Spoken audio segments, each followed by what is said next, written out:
¿Cómo les va? Bienvenidos al viernes de gastronomía, viernes de Pietro Sorba, hoy un poco más temprano, así que a ver quién ha madrugado. Yo. Muy bien, Pili madrugó. Mientras lo esperamos al gran Pietro, que ya está listo, que ya está presto. Como siempre, hoy una charla interesante. Bueno, como siempre, como todos los viernes. Esas innovaciones tecnológicas que han modificado la gastronomía. Algo así, o al menos eso es lo que creo que vamos a hablar. Ahí está Pietro, mientras ustedes con el avioncito de papel que hay aquí lo echan a volar y más gente se suma a la charla. A él, al único, al gran Pietro, que hay que hacer el saludo de la realeza. ¿Cómo va? Bien, bien, muchas gracias. ¿Cómo estás? Bien, bien. Gracias por haber adelantado esta hora. Después Un tengo un día placer, largo.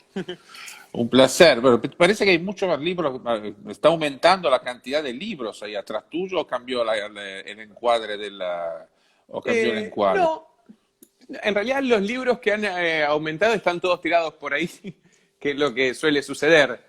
¿Vos cómo te llevas con los libros? Cuando vienen nuevos, ya los vas Eh, dejando por ahí o sos no, ordenado? no, no, no, totalmente desordenado. Si ves, mira, yo en mi oficina tengo en casa tenemos dos bibliotecas, digamos, una específica de mi profesión, Sí, la biblioteca gastronómica, etcétera, donde más o menos hay 900, 1000 libros a la pelota. y que están en un estado desastroso, porque yo los libros Son de consulta. lo consulto en serio todo el tiempo. Entonces todo está muy desordenado. A ver, es un desorden que yo entiendo, que yo Claro, en un punto domino, pero la verdad es que es una biblioteca totalmente desordenada, pero se debe a que uno realmente utiliza los textos para su trabajo. claro, sí, sí, Y después, sí. bueno, hay otra biblioteca que es más ordenada que la de los libros así en general, que utilizamos para la lectura de placer. Entonces, bueno, Claro. es otra situación. Así que Yo me voy bueno, dejando afuera los libros que quiero, que es tipo como que están pendientes. O de consulta, hay un par ahí, ¿no? O los pendientes que quiero, entonces ya los dejo afuera para tenerlos a mano, ¿viste? Para no sí, sí, olvidarme. yo también hago lo mismo, pero eso como termina. Termina que al lado de mi escritorio hay un banquito que tiene, no sé, 25 libros arriba, después hay otro al lado, de toda una situación media caótica, sí. Exactamente. Esto Así es lo que más bueno. ordenado, por eso. Miro acá en la mesa de trabajo, está la computadora, libro desordenado. Para allá lo mismo. Allá hay otra biblioteca un poco más ordenada también. Así que, pero bueno. Son útiles, o sea, son útiles, son Sí. placenteros, sirven para... Todavía el libro es interesante. Totalmente, Pietro. Ah, Interesante cómo las charlas de este viernes, recuerdo la semana pasada hablamos de la cocina, hubo una introducción a la cocina italiana, después seguiremos recorriendo distintas cocinas, pero hoy, ¿qué nos convoca, Pietro? Hoy la idea es reflexionar un poco sobre el aporte de la tecnología a la cocina y por ende a nuestra vida cotidiana, obviamente la parte vinculada a la cocina, a la conservación de los alimentos. A veces tenemos creo, la soberbia de pensar que todo lo que tenemos a nuestro alcance es algo, a ver, gratuito, que tenemos desde siempre. Sí, En realidad no es tan así.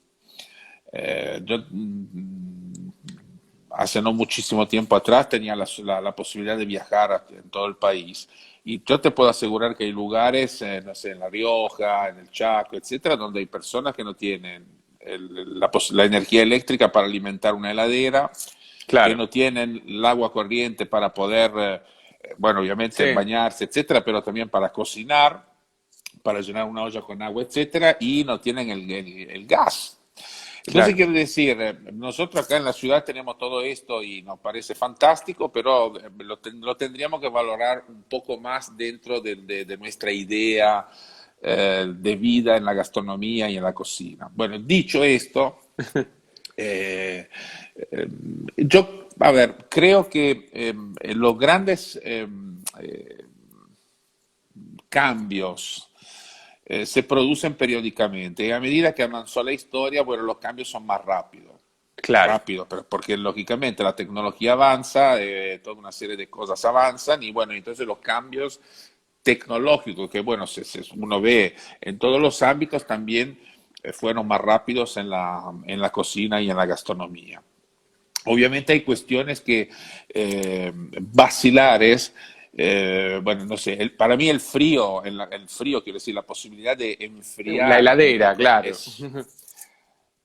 es básico, o sea, es un vuelco monstruoso que hizo, digamos, bueno, nuestro mundo, nuestra civilización. ¿Y de cuántos años estamos hablando atrás? Depende. A ver, la idea de utilizar el hielo para conservar los alimentos es antigua, o sea, Claro. se dieron cuenta que con el hielo las cosas aguantaban más.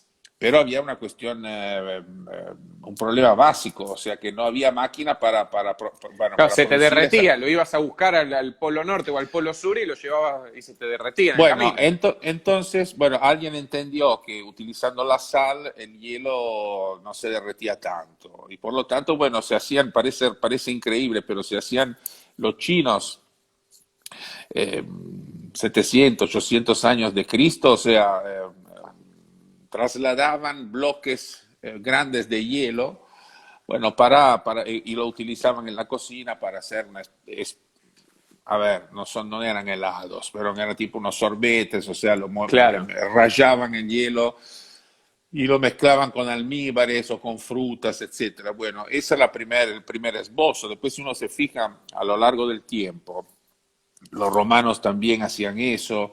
En el Renacimiento empezaron a proliferar lugares donde se almacenaba el hielo. Lo iban a buscar y se almacenaba ahí, por lo menos aguantaba un determinado periodo Claro. y los cocineros, sobre todo obviamente de la aristocracia y de la nobleza, utilizaban ese recurso para empezar a conservar un poco más. De todas maneras, esos eran paliativos, o sea, quiero decir, no se resolvía la cuestión de fondo y de hecho, si uno lo analiza, el mejor conservante antes del frío eran las especias, pero no Claro. tanto porque conservaban, sino porque tapaban. No sé, Tapaban se empezaba, claro, empezaba a tener tirar la especia. ese es el motivo por el cual, bueno, aparte el gusto, el paladar de esa época en el cual evidentemente las especias tenían un valor importante, porque bueno, eran elementos muy preciados, pero uno de los motivos por los cuales se utilizaban las especias era tapar, cubrir, Claro, minimizar el olor potente que tenían las comidas que pues, se deterioraban en muy poco tiempo. Entonces, claro. bueno, el frío, ¿qué quiero decir? Vuelvo a nuestro tema del frío. El frío es determinante. Pensando, no sé, en la Argentina. La Argentina empieza a ser un líder en la comercialización de la carne, bueno, básicamente por dos motivos. Uno es un motivo de estrategia comercial de otros países, en este caso Inglaterra, que siempre fue un gran comprador de las carnes argentinas y de repente a inicio del siglo XX, o sea, 1920, por ahí, decide de no comprar más carnes de la Argentina, en Argentina y entonces empieza a desarrollarse mucho un modelo más localista, etcétera. Pero fueron los ingleses que implementaron los primeros frigoríficos, pero frigoríficos con el frío para poder conservar las Para llevar, carnes. claro. Entonces a partir de ahí empieza la historia, el perfil, empieza a delinearse el perfil de grande comercializador y productor de carnes de Argentina. Y eso se debe, obviamente, a la abundancia de materia prima, pero a la posibilidad Al de poder poder trasladarlo. conservar, Claro. almacenar, cuidar y finalmente transportar dentro de buques que tenían finalmente un sistema que mantenía la temperatura baja, bueno, por ese motivo, por esa tecnología, bueno, Argentina pudo progresar, por ejemplo, en ese rubro. Pensar, Claro. por ejemplo, a ver, ámbito hogareño. La primera heladera, si, mal no, si la memoria no me falla, es de 1900, o sea, el invento de la heladera remonta al año 1913. es un invento norteamericano. A partir de ahí, o no es que la heladera se difundió así en 5 Claro, no es que en años. Bueno, 1914 todos tenían heladera. no. Bueno, obviamente con el tiempo de a poco se empezó a perfeccionar un modelo medianamente eficiente para los hogares y finalmente, bueno, a partir, te diría yo, de los años 40, 50, la gente empezó a tener. Claro, me imagino eh, primero por ahí para los restaurantes o para estas, ¿no? Lugares y donde, o frigoríficos. para la persona que tenían la posibilidad de comprarla, porque además hay una otra cuestión, la tecnología siempre en una primera instancia es para la persona que tiene más recursos, que pueden comprar Claro, adelantos tecnológicos y después eh, empieza a transformarse en un bien más común, o sea, en un bien de costo más accesible. Esto pasa un poco con la heladera.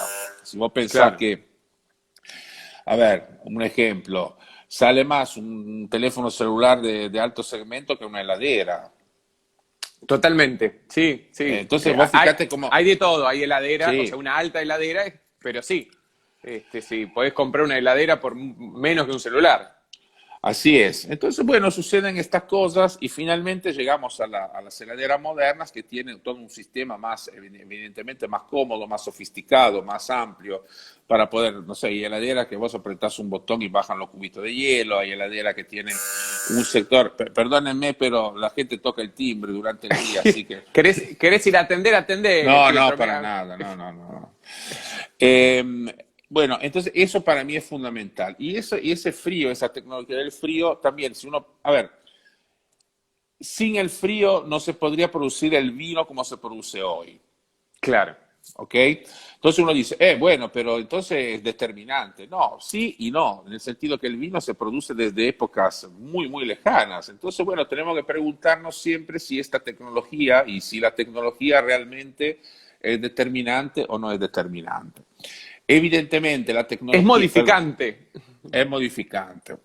Evidentemente la tecnología nos permite tener procesos industriales y procesos de elaboración mucho más estables. ¿Qué quiero decir con eso? Obviamente, no sé, hablamos ahora del vino. El frío, porque la tecnología del frío se aplica a la Claro. elaboración del vino, porque uno de los grandes problemas es controlar la fermentación. Entonces, eso, cuanto más temperatura tenemos, o sea, más difícil controlar. Entonces, bueno, el frío es determinante si uno quiere un vino estable, un vino que no te rompa la cabeza, un vino que tenga ciertas características, que fermente en tiempo y forma, etcétera, etcétera. Pero pasa lo mismo con la cerveza. Claro. Bueno, entonces quiero decir, la tecnología evidentemente nos ayuda a tener los productos que tenemos hoy en día. Estoy hablando en este caso del frío. Pues tenemos otros momentos que son, eh, sí, determinantes. A ver, yo me noté algunos acá porque la verdad que es muy interesante. No sé, las primeras ollas, uno cree que las ollas son algo De que tenemos siempre. desde siempre. Sí y no. O sea, las ollas como la entendemos nosotros hoy en día empiezan a aparecer en la Edad Media, 1320, 1350. Esa es la época en la cual empiezan a aparecer esas herramientas para poder cocinar. Pero faltaba algo, faltaba el dominio del fuego. ¿Qué quiero decir? En esa época no teníamos una cocina, no, no Claro. teníamos, Era, ¿qué quiero era decir? prender el fuego y. Era prender el fuego, colgar, seguramente, porque yo no estuve, pero las representaciones de la época lo indican, evidentemente colgar ollas grandes arriba de ese fuego y finalmente cocinar. Bueno, pero ahí uno tenía un dominio relativo del fuego, es lo mismo que pasa un poco con la parrilla, tiene que estar ahí constantemente para nivelar el nivel de la temperatura, porque la parrilla, ¿qué sucede? Con el pasar del tiempo la brasa pierde su fuerza, entonces uno tiene Claro. que volver a alimentar. Bueno, con el fuego y la soya pasaba exactamente lo mismo. Entonces, bueno, Eran ahí. ollas de barro. No, no, eran ollas, en esa época ya eran ollas de metal. Esa es un poco la diferencia. O sea, Claro. antes los sistemas funcionaban más, a ver, con tipo piedras que se calentaban arriba del fuego para poder colocar ciertos alimentos arriba de la misma, o el sistema de pinchar la comida y acercarla al fuego, hornos. Era una manera de preparar la comida diferente, muy Claro. diferente. Pero Así es que bueno, cierto, la olla modificó también, ¿no? la La olla manera modifica, de... modifica la manera de preparar la comida y sobre todo empieza a regalar, a ofrecer la posibilidad de preparar cosas de manera distinta. Claro, Una cosa era hervir, una cosa era empezar a guisar, una cosa era empezar a colocar masa que después dentro de esa fuente de hierro se colocaba en un horno. Entonces empieza a modificarse la manera de cocinar. Y a colación, ¿qué sucede? Que también empieza a diversificarse. Acá estamos hablando de la cocina, no digo de un restaurante porque la idea del restaurante, así como la pensamos nosotros ahora, es reciente, pero quiero decir, lo que se cocinaba en las grandes casas, en los castillos, en la casa de la nobleza, bueno, había gente que se ocupaba de eso. Y en algún momento, gracias a estos cambios, se empieza también a diferenciar la tarea. Entonces había ajá. personas que se ocupaban de la carne, personas que se ocupaban de las salsas, personas que se ocupaban de la atención en el salón, personas que Persona se que ocupaban. lavaba, Había, digamos, se empieza a diferenciar, gracias claro, también o no a la tecnología, el trabajo dentro de los ámbitos donde se cocinaba mucho. Entonces, claro. ese también es otro efecto interesante que tenemos que tomar en cuenta cuando hacemos este razonamiento. Después tenemos, por ejemplo, la cocina a gas. La primera cocina a gas es del año 1837. Donde ahí ya se Inglaterra. controlaba más el fuego. Inglaterra. ¿Por qué? Porque el avance tecnológico, bueno, con la alimentación, evidentemente de la parte eléctrica de la iluminación, bueno, alguien pensó que se podía hacer eso también con la cocina. Entonces empezaron a pensar que esa alimentación, que ese gas se podía utilizar también para cocinar. Obviamente Claro. después la cocina como la conocemos nosotros llegó Sí, mucho sí, tiempo después eso después. fue evolucionando, claro, se fue perfeccionando.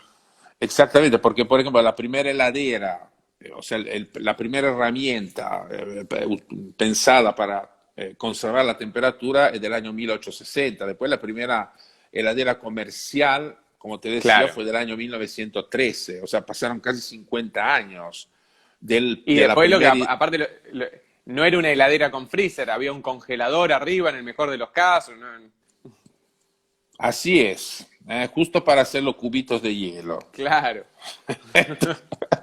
Y Pero era nada para una, dejar y era, frisado claro, para y era después. un cajoncito así que se levantaba con que se levantaba con una tapa, era, bueno, Claro. Que se te llenaba de hielo, viste, que después era un quilombo. así es. Bueno, después en mi opinión, otro avance extraordinariamente importante fue la pasteurización. Claro. Ese es como que en algún punto define también otra etapa importantísima. O sea, salimos de una etapa en la cual, imagínate, sin pasteurización, o sea, la gente seguramente se intoxicaba más o tenía defensa mucho más elevada. La verdad no sé bien cómo fue eso, pero la posibilidad de poder controlar el proceso de fermentación bacteriana a través de la pasteurización Sí. es fundamental, fundamental. Y eso del año 1863. Así que bueno, perdón, 1865. Entonces eso es otro avance que tuvimos hace un siglo y medio atrás. Sí, sí, por Eh, eso pensamos en lo que comemos hoy. El otro día que hablábamos de recetas millennial, de cocina millennial, no sé qué, y cambió en el último sí, sí, 0,00001% de la historia. sí. Por ejemplo, ese primer congelador rudimentario que tuvieron las heladeras es del año 1915. Claro. La primer licuadora es del año 1916. Pero, Pienso en microondas, ¿no? bueno, el microondas es del año 1945. Claro, Entonces microondas en el 45, la maquinita para el café expreso es del año 1946. Sí, pero claro. digo, la máquina como la conocemos hoy en día, Sí, sí, ¿no? Esa sí. máquina del bar, así, con los brazos y Así, el vapor. claro, Ese es del año 1946. Después, en el año 1920, se empiezan a achicar las distancias claro. entre descubrimiento y descubrimiento, pero ¿por qué? Porque aumenta la tecnología. Entonces, después, en el 50 y 1954, aparece el Teflon.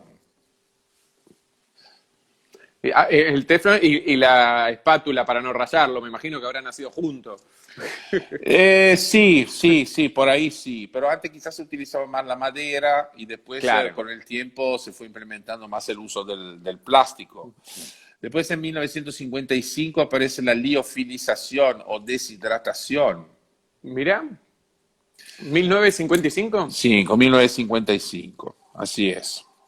Eh, Después en el año, a ver, hay cosas que, esas cocinas que hoy en día parecen comunes, normales, esa de inducción, ¿no? Que hay parece un espejo oscuro y debajo hay un sistema que te sirve para calentar la olla, ese es del año 1990, se llama cocina Claro, inducción.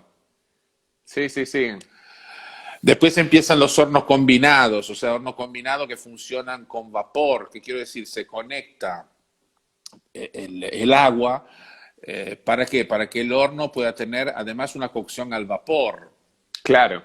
Es una cocción más sana, una cocción más rápida, porque el vapor realmente es muy eficaz, muy, muy interesante Yo uso la para la vaporera. cocina. La olla con agua, la vaporera arriba y la tapa. Bueno, y el horno a vapor, que son los últimos, esos hornos que se ven en la televisión, en los restaurantes, Sí, cuadrados, que son grandes, bueno, básicamente es aprovechar esa virtud que tiene el vapor canalizada a través de la tecnología. Entonces, bueno, tenés cocciones que son de una eficiencia extrema. La verdad que sale más un horno de eso que un automóvil. Entonces, quiero sí, decir, sí, sí. son herramientas que son muy, muy eficientes, pero también son muy costosas. Creo que nos Y hay que ver qué falta, uso le vas a dar, a usar. creo que quizás uno de los próximos pasos en un futuro no tan lejano es que esa tecnología entre un poco más en las casas. Claro. ¿Qué quiero decir con eso? Porque si uno lo piensa, los hornos, acá en Argentina estamos un poco lejos de ciertos avances en relación a, no porque la gente no las entienda, sino porque no tenemos una producción local y obviamente no podemos importar por razones de costo eh, la nueva tecnología aplicada a la cocina de hogar. Hoy en día es muy cara, ¿eh? Porque no sé, Claro. la nombro porque acá sí está, pero no. Un horno Frank, que es una digamos, de las marcas que tiene más tecnología en este tipo de cosas, que son cosas para el hogar, bueno, sale realmente una Sí, cifra sí. exorbitante. Hay nuevos hornos que tienen incorporados en la parte baja el sistema de bolsas para cerrar al vacío y después el horno mismo te da la posibilidad de cocinarla. Entonces, quiere decir, Es esa, cierto. esa parte es la que falta todavía. O sea, nosotros tenemos que pasar, como pasó en su momento con la heladera, ¿no? Que fue inventada en el año 1900, 1865. Bueno, y después las heladeras llegaron en casa en 1900, a partir de 1913, 1920. Bueno, este paso será mucho más rápido. Tenemos que pasar de hornos convencionales o eléctricos a hornos que se asemejen un poco a esos hornos profesionales que tienen la cocina de los restaurantes. Acá el problema es cómo lograr achicarlos, Claro. que seguramente, Acá, obviamente se puede hacer, ¿no? seguro, sí, sí. Acá Lali menciona algo que es uno de tus favoritos, que lo mencionas asiduamente, que es la olla a presión. Olla de presión, 1680. Mirá. Ah, tiene sus años. Sí, sí, obviamente a ver, no tenía una Sí. válvula como ahora, etcétera, pero la idea de cerrar herméticamente, deben haber explotado varias y debe haber muerto Un montón más de de uno, cocineros. más de uno en ese intento. Pero bueno, esa idea de cerrar la comida dentro de un contenedor hermético en el cual introducir el alimento más una pequeña cantidad de agua para utilizar, bueno, volvemos al vapor, ¿no? Claro. Ese vapor que a alta temperatura que sirve para una cocción muy rápida, bueno, es del año 1680. Y otra cosa, por ejemplo, si pasamos a cosas de esta, bueno, una de las cosas que en mi opinión es terrible es el transporte y la logística. Digo, ¿por qué es terrible? Porque generó a ver, debería ser algo absolutamente positivo, ¿no? Porque Sí. eso nos permite trasladar la mercadería de manera eficiente, rápida, etcétera. Entonces, Pero, todo eso estaría muy bien si ese criterio se aplicara a un contexto local. claro. ¿Por qué? Porque de esa manera tenemos transportes cortos, menos consumo de carburante, menos contaminación, etcétera, etcétera, etcétera, etcétera. Pero aplicado como lo aplicamos en general hoy en día, en gran escala, la verdad que se generan cosas absurdas, porque no sé, te hago un ejemplo, el té se hace en China, Sí, perdón, crece y se cosecha en China, por ejemplo, es un lugar donde hay mucha sí. cantidad, es un productor muy grande. Se empaqueta, se va a dónde? Se va a Inglaterra. En Inglaterra, ¿qué pasa? Lo elaboran, lo ponen en el saquito, le ponen la marca conocida, etcétera, Le ponen etcétera, etcétera. marketing, claro. Pero y después ese té, ¿qué pasa? Vuelve para atrás y se va a Australia, vuelve a China, etcétera, etcétera. O sea, es todo un circuito que alimenta la contaminación, que alimenta la intermediación, que alimenta toda una serie de elementos que la verdad, en un punto, si uno lo mira, son bastante inútiles en muchos casos. Claro. Sí, sí. Entonces, bueno, Y, obviamente la tecnología aplicada a la logística, al transporte, etcétera, es otro adelanto, es y eso otra. que el té dentro de todo se mantiene, pero ¿cuántas veces hablamos de comer frutas que no son de estación, pero porque están en cámara frigorífica, porque vienen de otro lado, porque no sé qué, de repente, che, bueno, pero esto tenía sabor en otro momento. Bueno, pero porque se instaló la idea que tenemos que tener todo a lo largo de todo el año. Claro. Entonces, bueno, a ver, es un tema complejo porque, no sé, personas que viven en un lugar que no tiene, por ejemplo, la riqueza territorial y climática de Argentina, dicen, bueno, pero yo también quiero disfrutar de tantas cosas a lo largo de todo el año. Claro. Pero hace 50 años, 60 años atrás, esa inquietud no existía. O sea, la gente estaba acostumbrada a comer lo que te daba la temporada y los Sí, productos que te y de ahí daba tu cerquita. territorio. Y los productos que te daba tu territorio, sin tanta historia. El problema es que ahora se cambió todo. Bueno, para tener más ganancia, para tener más trabajo, para que vivan, para que la intermediación, yo no lo digo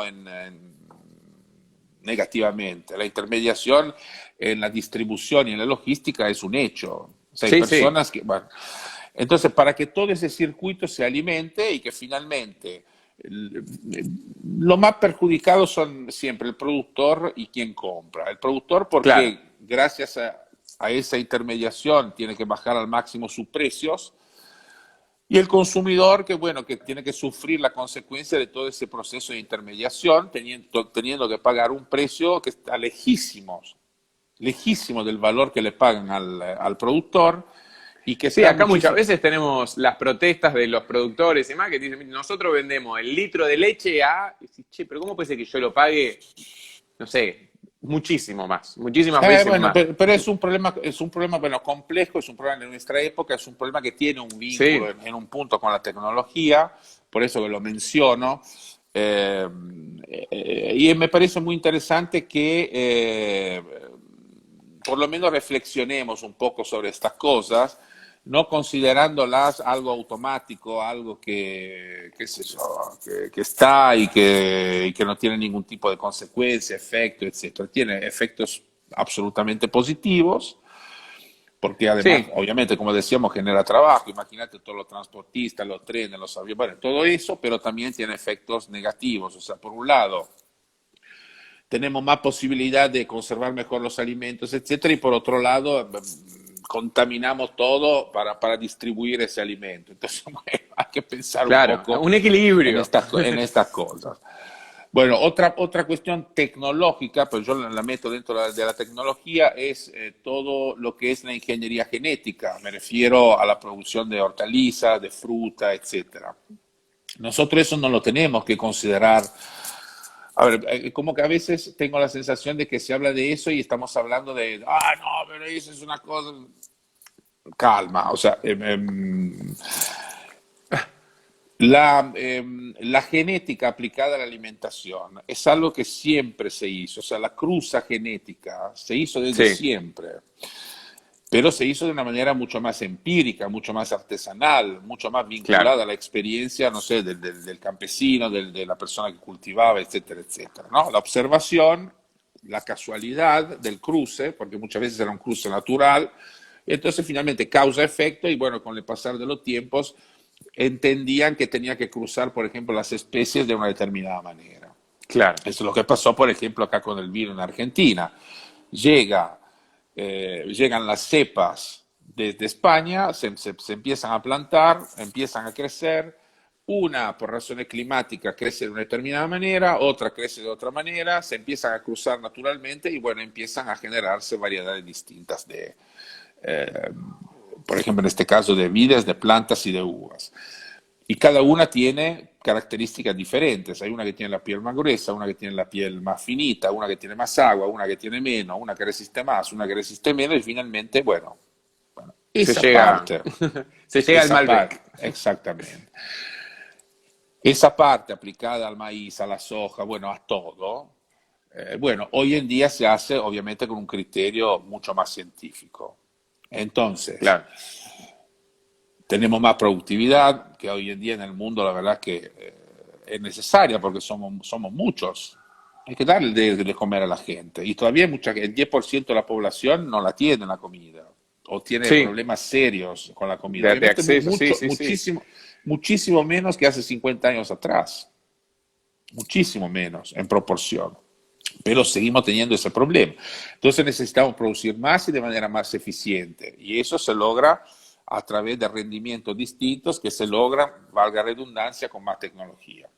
Entonces Claro. eso no tiene, a ver, no me parece inmoral. La cuestión que tenemos que pensar es cómo reglamentar eventualmente ese tipo de situación. Porque bueno, después entramos en otras cuestiones, o sea que para que esa tecnología funcione tenemos que generar situaciones que en algún punto son perjudiciales para nuestra salud. Entonces, bueno, es el famoso tema de los disolvantes, de los químicos, etcétera. Bueno, pero esa es otra, vamos a hablar si Sí, querés sí. de eso en otra. Es otro capítulo extenso, así que Es sí, otro obvio. capítulo muy extenso, pero quiero decir, la tecnología en relación a la productividad no está mal, no está No, para no, nada por mal. eso, como decís, siempre y cuando esté regulado, bien Cuando esté regulado, ¿no? regulado, En regulado, con favor criterio. Claro. Hoy en día el criterio, digamos, es mercadería rara. Entonces, bueno, Sí, por eso que uno se preocupa un poco cuando se habla de estos temas. ¿Eh? claro, decir, no, está legislado, sí, pero bueno, ¿por quién y de qué manera? Sí. Bueno, pero en fin, de a poquito la cosa importante es que esa parte, digamos, de la productividad crece. Argentina, por ejemplo, en esto, los técnicos, ingenieros, agrónomos de tierra argentina son muy buenos, saben mucho de eso. Bueno, pues lógicamente por la vocación que tiene el país en relación a la producción de ese tipo de producto, ¿no? Entonces, bueno, Argentina es un lugar interesante para entender bien toda esta historia. Y después, si queremos hablar de cosas un poquito más chicas, son muy interesantes también los avances, a ver, en la cocina de los restaurantes y también en los hogares se cocina al vacío, se cocina a baja temperatura, se exploran nuevos horizontes para llegar para satisfacer cosas y demandas que antes no existían. ¿Qué quiero decir con eso? Hoy toda la comida tiene que ser tierna. Si no es tierna, la Sí, gente no la quiere. Entonces la carne se tiene que con deshacer, cuchara. ma ni siquiera con un grisín. Vos tenés que tocar la carne y la carne se tiene que deshacer. Se tiene que desmayar ahí. Se tiene que desmayar. Entonces, bueno, por ejemplo, debido a eso, se buscan texturas o sistemas para que llegar a texturas muy, muy suaves y muy tiernas. Bueno, uno de los sistemas que sirve para eso es la cocción a baja temperatura al vacío. Entonces, ¿qué sucede?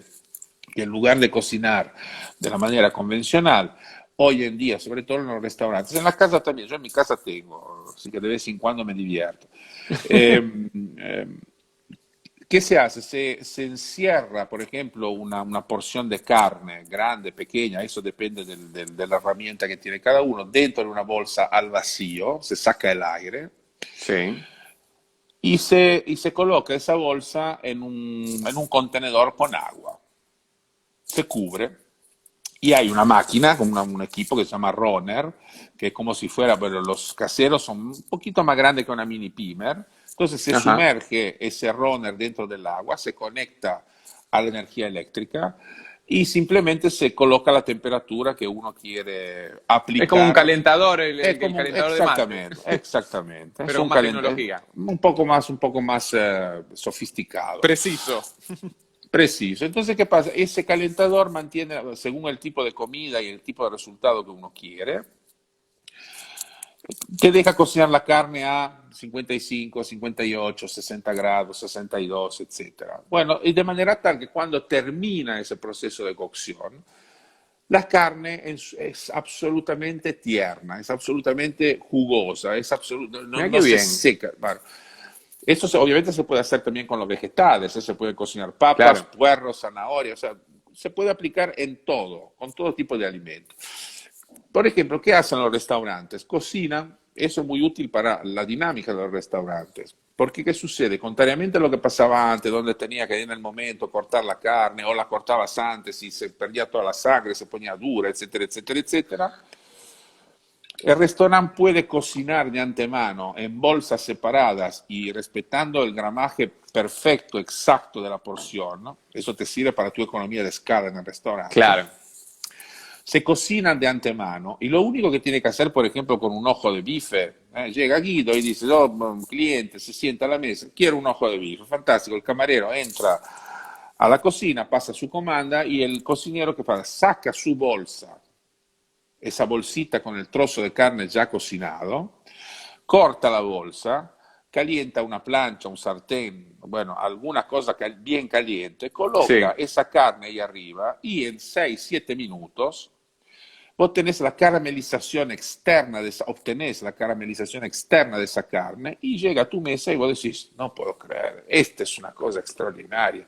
Hablar después con tus amigos y decís, ayer a la noche comí un ojo de bife, se me derritió en la boca, era una cosa, bueno, es el efecto de esa tecnología. Entonces, esa Claro, parte es ahora se está empezando interesante. a, como decís, a aplicar esta comida para regenerar, digamos, aprovechando la cuarentena, no sé qué, el delivery, entonces se está haciendo. Bueno, ahora vos fíjate cómo esa tecnología, en un contexto dramático y complejo como este, para algunos restaurantes fue una Claro, ayuda.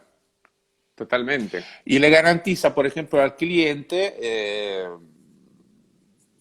digamos, un producto cuidado, De etcétera. calidad, También ahí, como todas las cosas, también ahí existen ciertas precauciones que uno tiene que tomar, porque, por ejemplo, cocinando a baja temperatura, la carga bactérica, si vos no llegás a 80, 90, etcétera, etcétera, bueno, la carga bactérica queda ahí, queda, claro. queda.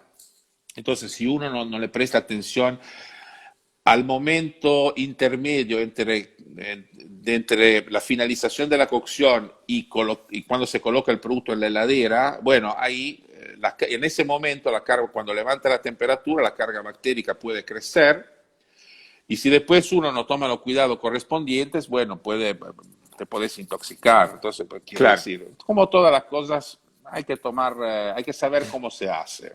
exactamente. Pero bueno, otro avance que habrá que ver si después se llega a lo hogareño. Ah, pues, se vende bastante, esa maquinita se llama Runner. No te digo Y no te la digo que es otra, y para popular. hacer el vacío y demás, también es... El vacío entras bueno, en uno de estos sistemas de compra masivos, entras, se sí. llama envasado al vacío, y tenés, Tiene que ser es, un tipo de bolsa particular que se sí, banque sí, sí, tiene que tener un texturizado especial. Es una maquinita que creo que mide 35 centímetros de frente y 20 centímetros de ancho, o sea, digo, no es una cosa... Claro. Y la verdad que esa por ejemplo, es extraordinaria cuando vos te vas de viaje, vas a un lugar y encontrás un señor que produce queso. Entonces, muchas veces uno no compra porque dice, ¿y después qué hago yo con eso? O sea, ¿no? ¿Dónde lo Sí. puedo?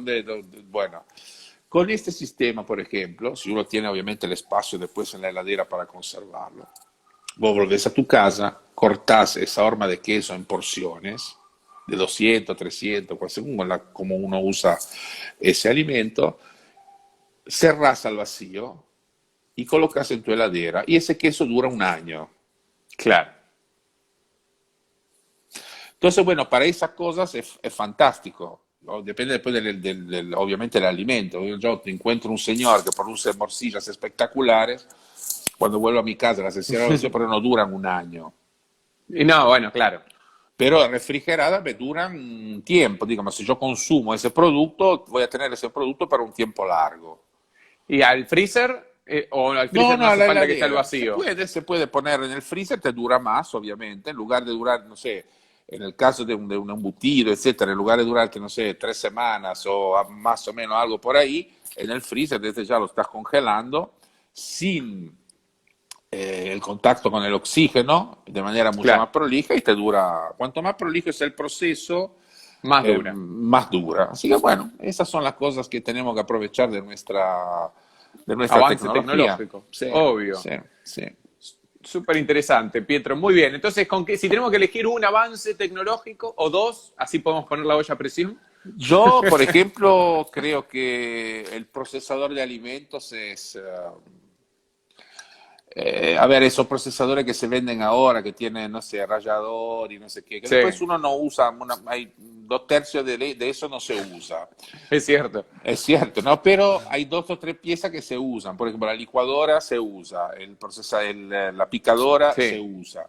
Entonces, quiero decir, el procesador en ese sentido es interesante. Y si uno, por ejemplo, amasa, si le gusta, no sé, hacer el pan en casa, una pequeña amasadora para el hogar está bien. La mini pimer me parece totalmente. una herramienta muy interesante porque te ayuda mucho. Hay cosas que te ayudan en realidad en la cocina de todos los días. Sin Totalmente. exagerar, pero 3, 4 cosas en una casa en la cual la cocina gusta. Imagínate después, no sé, la maquinita para el café en cápsula. Sí, sí, ni hablar. Obviamente, me dirás, yo puedo hacer, el café se puede hacer de otra manera, sí, pero con la cápsula es mucho más rápido, es mucho más, sí, estamos inundando el mundo de cápsulas, pero no importa. Pero de a poco, eso también, o sea, es parte del avance y ahora ya hay unas cápsulas que son reutilizables y Ecológicas, que, claro, ecológicas o entonces no es, reutilizables, así que, bueno, pero quiero decir, siempre hay un yin y un yang, en todo, como claro, en todas las cosas, es pendular Pero el es avance. pendular, sí, exactamente, pendular. Muy bien, Pietro, bueno, interesantísimo como siempre. Iré a utilizar la mini pimer o algo, el hornito eléctrico. Sí, acá, bueno, el microondas también. El microondas sirve, pero qué sé yo lo uso solamente para calentar algo, ¿no? La verdad que Claro, no cocino en el microondas, ¿no? Pero no porque le tenga miedo ¿qué te dice? No, porque no sé, no, las no es por ondas, ¿no? eso. Porque No, no, no la cocción es una cocción que es diferente. La cocción claro, normal es de afuera hacia adentro y la cocción del microondas es de adentro hacia afuera. ¿Qué quiero decir con eso? Funciona de otra manera. Entonces totalmente, sí. el resultado final es distinto.